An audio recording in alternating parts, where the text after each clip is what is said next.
Hey guys, what's up? I'm Chris, and today we're talking about how to make pizza taters. Pizza taters are a slight variation on any pizza recipe I've seen out there.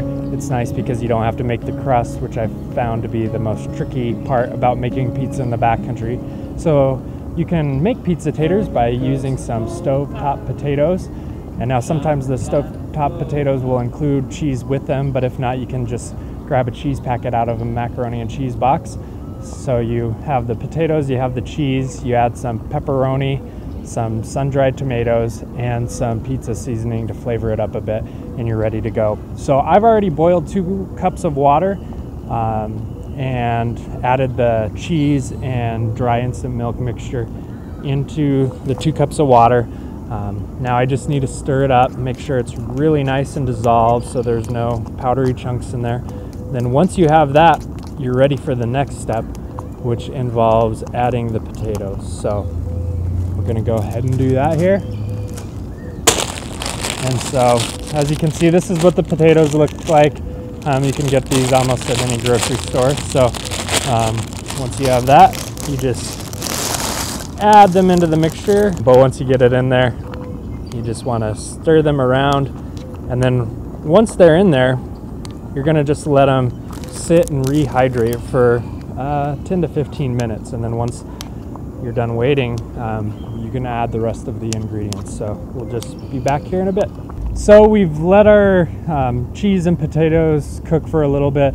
The potatoes are starting to soften up to where they need to be. So I'm gonna just give them a little bit longer, but while I'm doing that, I'm gonna cut up these pepperonis. All right, so after you've added the pepperonis in, you can actually turn your stove off and just let the remaining heat kind of do the work. And then we're gonna also add some of these sun-dried tomatoes.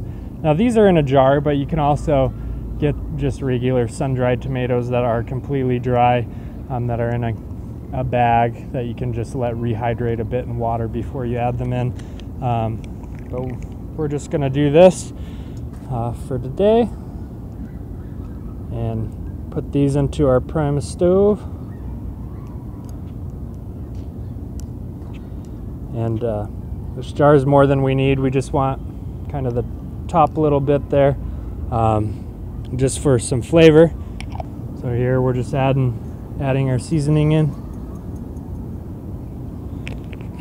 Just a couple shakes there and stir it in again, and we're just about there.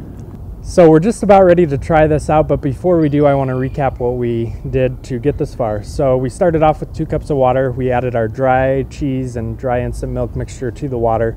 We stirred it around to make sure that there were no clumps, and then once there was a nice consistency there, we added our potatoes to the mixture. While the potatoes were cooking for about 10 minutes, we just sat back and relaxed, but then for the remaining 5 minutes, we cut up some pepperoni, added the pepperoni to the potatoes, and then we added some sun-dried tomatoes and some pizza seasoning to top it all off. So now we are ready to try it out. So let me grab a little bite here.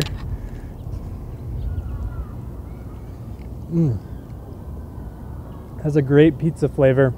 And I actually like this recipe a little bit more just because you don't have that Bisquick crust or anything like that to make it overly complicated. It's very easy with the stovetop potatoes, has great flavor, and it's just an overall great recipe. It's a little heavier, but I think the flavor makes up for it. Let us know what you think if you try it out, and leave your thoughts in a comment below. Thanks. Through the curtain of night shines a blinding floodlight. You expect fly, but you freeze out